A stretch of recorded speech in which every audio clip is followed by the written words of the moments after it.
Today's episode of Victory Recipe, we explore Know Your Enemy. 2 Corinthians chapter 2 and verse 11 says, "Lest Satan should take an advantage of us, for we are not ignorant of his devices." And Matthew chapter 13 and verse 28 says, "He said unto them, an enemy has done this." You have a real-time enemy, and you have a real-time devil.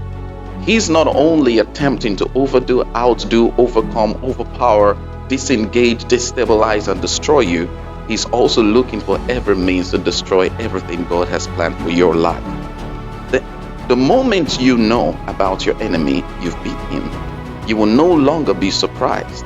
Here's an example of knowing your enemy. On December 7th, 1941, during the World War II era, the Empire of Japan had made up their minds to strike the United States of America where it hurts. They chose Pearl Harbor.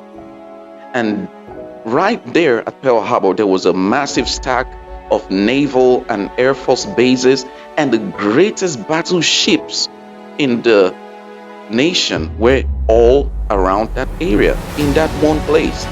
Japan needed to surprise their enemy, and they also needed to know their enemy.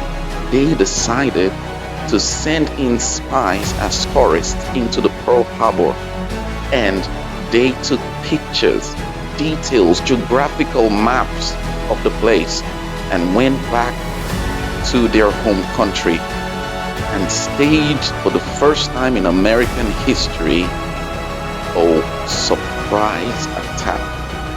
And upon that surprise attack, in 2 hours of attack on December 7th, 1941 at Pearl Harbor, 3,000 soldiers were killed, and dozens and dozens and dozens and dozens upon heaps of damages occurred within that little place.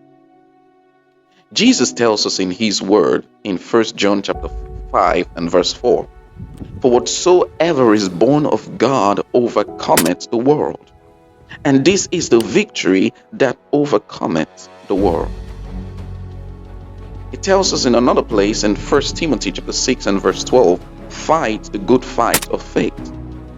You see, God has equipped us for a specific type of fight.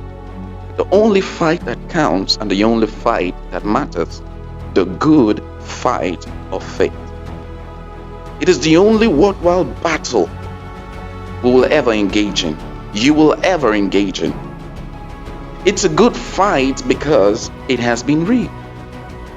It says in 1 John 5:4 again, "For whatsoever is born of God overcometh the world." That means the moment I am born again, I'm set on a path of victory. It says, and this is the victory that overcomes the world, even our faith. Faith overcomes the world. Now, you should know that if you overcome the world, then you overcome Satan. Since he's not seen, he operates through systems in the world. God's word says again in another place, "For we wrestle not against flesh and blood, but against principalities, against powers, against the rulers of the darkness of this world, against spiritual wickedness in high places." The difference between the Old Testament warfare and the New Testament warfare is that those in the old were not given the ability to deal with the roots of evil spirit. So they rather fought physical people. But today, we have the inherent God-given anointed ability to rout evil at its roots, freeing people from their hostage situations. Finally, since faith guarantees victory, become a person of great faith.